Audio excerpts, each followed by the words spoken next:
Well, thank you very much for this comprehensive and inspiring speech.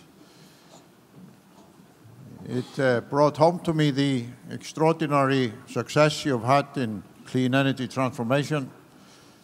Yet another reason for Iceland, Norway, Faroe Islands, and Scotland to join hands, because in our territories and Greenland as well, we have a higher percentage of using clean energy than I think perhaps any other part of the world. So congratulations, congratulations.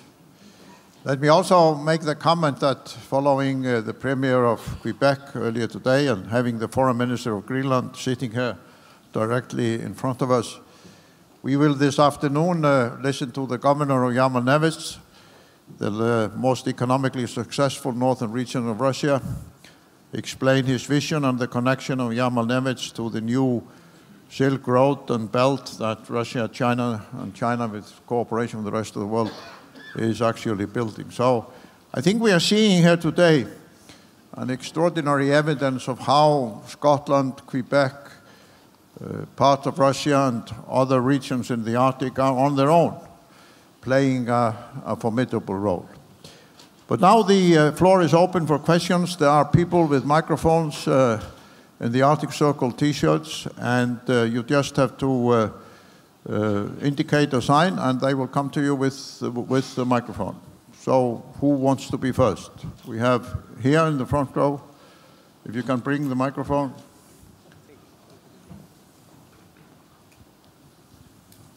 And please state your name and affiliation. My name is Gisela Rude. I'm a professor at Oxford Brookes. My field of work is energy, Arctic and climate change. I thank you for the opportunity of making this question. I consider Prime Minister one of the most intelligent persons I have ever met. And I'm being very genuine in saying this. I would like just to ask a brief question about how the Prime Minister thinks that it's possible or could be possible to conciliate so many different stakeholders' interests in the Arctic. Thank you. Well, thank you for your question. Thank you for such a compliment. I think gatherings like this are centrally important to doing just that in the Arctic, as in any region of the world, indeed in any individual country. There will be a range of different stakeholders, often with competing ideas and visions and views and interests. And part of making progress on any issue, and climate change in particular, I think, is about trying to bring those different interests together to work out and pursue a common purpose. And this gathering, the Arctic Council, more generally, I think is the preeminent way of doing that within this region. And I think we heard this morning from the range of different contributions that we had, the very tangible successes that there have been in the 20 years that the Arctic Council has been in operation, and some of the real progress that has been made. Domestically, you know, it's a day-to-day challenge for governments, and you know, if I relate this particularly again to climate change, to bring together competing interests to try to work out the path ahead. I think in anything, and climate change is a good example of this, getting people to buy in to a common goal and objective. And I think the moral imperative that I spoke about climate change is perhaps the clearest example of that. And then working out the different interests that support that. One of the things that certainly domestically in Scotland, I don't think we have done enough, we're doing it better now, around tackling climate change, is to explain to people not just the moral importance of doing that, but the real benefits, the real economic benefits that it brings. So bringing people together, forging a common interest from a variety of different circumstances, of course, one of the responsibilities of leadership anywhere in the world. And I think with the leadership of President Grimson, this gathering here is ideally placed to do that in the Arctic. Thank you very much. Can we have some questions at the back there? Or yes, there's one here in the middle of the hall. And then after that, I will give the Foreign Minister of Greenland. Can I go ahead here? Okay, so my name's Mark Innall. I'm a professor of oceanography and I represent the Scottish Alliance of Geoscience, Environment and Society. First Minister, I enjoyed your speech very much. You say Scotland is a small nation, which is true, but we have a disproportionately international and successful research community, particularly in environmental sciences. And in fact, the research base in Scotland outcompetes that of the so-called Golden Triangle when it comes to environmental research. I wasn't going to bring up Europe, but you did. So funding for environmental research in the UK is done through the Natural Environment Research Council and is flat and, you know, in real terms declining. We rely very heavily on European funding. The environmental research area has about 34% of its income from Europe at present. I'm dismayed by Brexit myself. As a Scot, voting the way that most Scots did, I wonder what concrete actions the Scottish Government can take to reassure the research base in Scotland, particularly the environmental research base that has strong actions in ice and ocean interactions in the Arctic. Okay, thank you. That's a very pertinent and very timely question. You're absolutely right to point out that Scotland punches way above our weight when it comes to research. We are a relatively small country, but you know, size isn't everything. We do incredibly well in terms of our research contribution to the world, and as you say, that's particularly true although not uniquely true, but particularly true in environmental sciences. I guess this is one area of many, many, many different areas where Brexit and the potential implications of Brexit concern me most deeply. Our universities, and I'm talking here more generally in terms of research, are heavily dependent on European research funding. I mean, I say dependent, that's probably not the right word because that suggests some kind of dependency, but in actual fact, we win European research funding on merit because we put forward the best proposals and we collaborate across Europe with the best researchers that there are to be found in Europe and the wider world. In our universities right now, and you'll be very familiar with this, we're already seeing some of the implications of the June vote even before Brexit takes effect, with our researchers and our universities feeling as if they're perhaps being squeezed out of research collaborations. And it goes beyond research funding, sort of emerging difficulties in attracting the best talent from across Europe into our universities. So these are real concerns. Your question, of course, is what can the Scottish Government do? We're doing a range of things. We are trying where we can to bring certainty in the face of huge uncertainty. One small thing we did, and it's not particular to research, but it is tangentially related to this, is we guaranteed university tuition funding for students coming this year from other European countries so that people had some kind of certainty and weren't put off. We are arguing the case for certainty around research funding, whether that's Horizon 2020 or other research funding, in our discussions with the UK government, and we'll continue to make sure that has priority. So I can assure you that for the Scottish Government, given Scotland's strength in research and given what we have to offer to the Arctic and to other areas of the world, this is, as we see it, a key priority. And you know, I'm very happy to discuss with our universities, researchers, academics across a range of areas how we can work with you to try to protect something that is very special. I can't magic away, I wish I could, the real risks that lie ahead of us because of this, but I can tell you we'll be doing absolutely everything in our power to protect our research community in Scotland from those risks. The Foreign Minister of Greenland, Vitus, was also responsible for important economic sectors of the Greenland economy. Thank you for your presentation. Can we have a connection on this or another microphone then? Sorry. Thank you for your presentation. I see that we have common challenges and have the green agenda as well. I would very much like you to elaborate more on your thoughts on what the Brexit would mean for your independence, for instance, and what practical approaches you have when you talk about a closer collaboration with your neighboring countries, especially in the Northern Atlantic. I would appreciate to have your thoughts on that. Thank you. Thank you for that not controversial at all question. Can I say what a pleasure it is to have had the opportunity to meet the Foreign Minister of Greenland today. As an aside, let me say that one of the immediate consequences of Brexit for Scotland is that Greenland has suddenly become very high profile in the discourse of Scotland. A new term has entered the lexicon in Scotland. That term is the reverse Greenland, where it is openly wondered if Scotland could do the reverse of Greenland, where Greenland left while Denmark stayed in the European Union, whether we could do the opposite, Scotland stay in while the United Kingdom leaves. So everybody in the pubs and clubs and street corners of Scotland now talks about the reverse Greenland option very knowledgeably. Whether it will be possible or not is another matter altogether.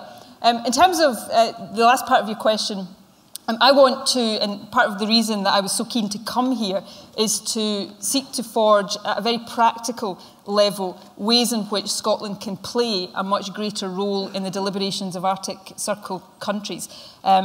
We have a common interest across a whole range of issues. I've focused today on climate change, but in a whole range of other areas, from tourism and economic development to some very particular parts of our economy. There are real common interests in closening that collaboration, and many of the discussions I'm having over the course of today are about how we do that in a very practical sense.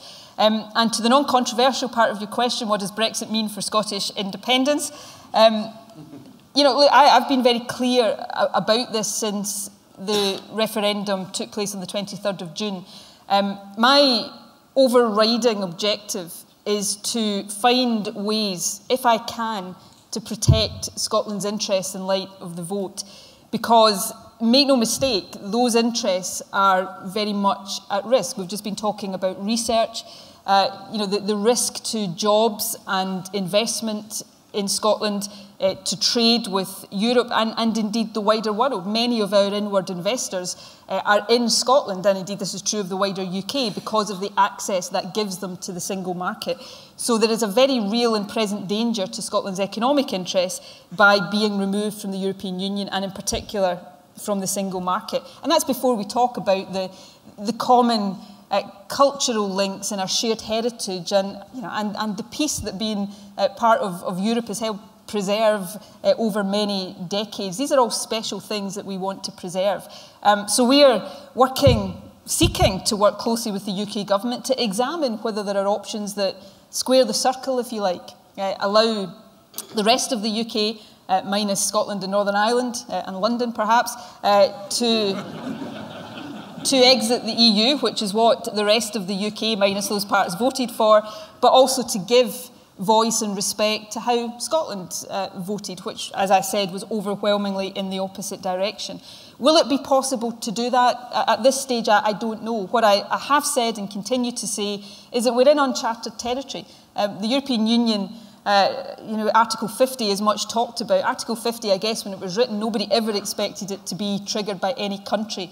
There are no rules for what happens now. So let's be innovative. When we have a blank sheet of paper, the opportunity is that we get to write new solutions on that blank sheet of paper. So that's what we're seeking to do.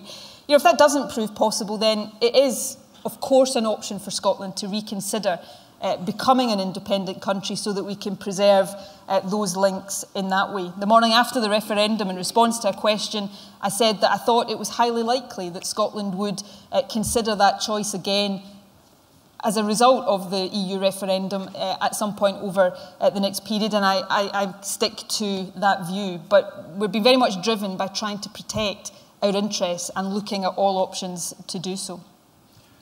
Well, I will take two more questions. There was a gentleman who was sitting here. He's moved there. I don't know. He's busy with his iPad, whether he wants to put a question or not. But you need a microphone. Yes. Hello. And then take one over there. Maybe we can take both of them. Yes. Yes. And be brief. Yeah. Thank you very much. My name is Martin Breum. I'm a journalist from Copenhagen covering Arctic affairs. And I'd just like to follow up on the question of the Foreign Minister of Greenland. You've already answered that you don't know the answer, of course, to the final developments. But I'd like you to express your thoughts on the Greenland option. What exactly would it entail in legal terms to follow the example of the Danish kingdom, where, as you know, of course, Denmark is a member of the Union, but has allowed two parts of the kingdom, Greenland and the Faroe Islands, to make their own choices and remain outside of the Union. So there is a very clear parallel, so to speak, and you've already said it is being discussed in the pubs and clubs of... I was slightly exaggerating there, perhaps. Okay, we have got your questions. We are running out of time. You Yes. put your questions. Then very briefly over there, yes. Hi, Rockford Whites. I'm a professor at the Fletcher School. I direct the Maritime Program and the Entrepreneurship Program. I have a much less controversial question. I'm a big admirer of the Innovation and Entrepreneurship Cluster of Scotland. And we actually at the Fletcher School collaborate a lot with MIT, and I know you guys collaborate a lot with MIT on that innovation cluster. What are the lessons from Scotland for the Arctic to use innovation and entrepreneurship for a sustainable development future? Thank you. Okay. Thank you for both of those questions. The reverse Greenland, I mean, is one of many options that has been discussed in Scotland since the referendum. That is not to say that I think that option would necessarily work in the particular circumstances of Scotland and the UK. Of course, there is a parallel, but there are obvious differences. The rest of the UK is the larger part of the member states. Scotland is the smaller part. That's very different to the situation with Greenland and Denmark. So I don't think it's necessarily the case that an off-the-shelf option like that will work. I mean, that's not to say we're not exploring that. But what examples like Greenland, the differing relationships with the European Union that, for example, the Channel Islands have, what they demonstrate is a flexibility or a willingness to be flexible in these arrangements within the European Union. And my argument just now is that given the unprecedented, uncharted times that we are in, a willingness to be flexible, to seek to explore options for a country that has overwhelmingly opted to want to continue in the European Union should be the approach that is taken. So all of these options, I think, and some that perhaps have no immediate parallels, merit discussion in the period ahead. It may be that none of them work, that none of them are desirable, none of them are acceptable to the rest of the European Union, in which case the option of Scotland becoming independent is one that we would have to consider again. But let's be open-minded at this stage, and that's the context in which the Greenland option is discussed in Scotland.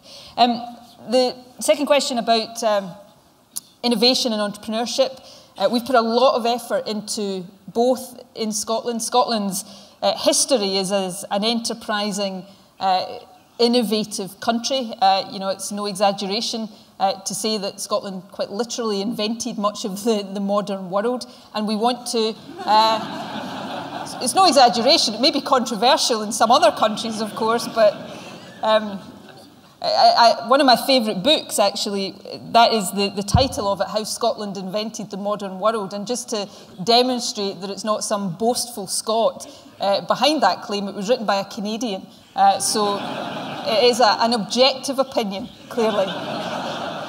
But enterprise innovation is what Scotland's reputation was built on, and what we're trying to do now is revitalise that. We've had some incredible success in start-up companies, particularly in tech and in innovative ways around tackling climate change, for example. Our challenge now is to support them as they scale up. What are our lessons as to, I'd say two, perhaps, and there'll be many more, is to almost present the problems that we're inviting our best and most creative and innovative minds to solve, to give them a mission and a name, and then to build the ecosystem that supports them. Edinburgh's home to the largest tech accelerator hub in the whole of the UK.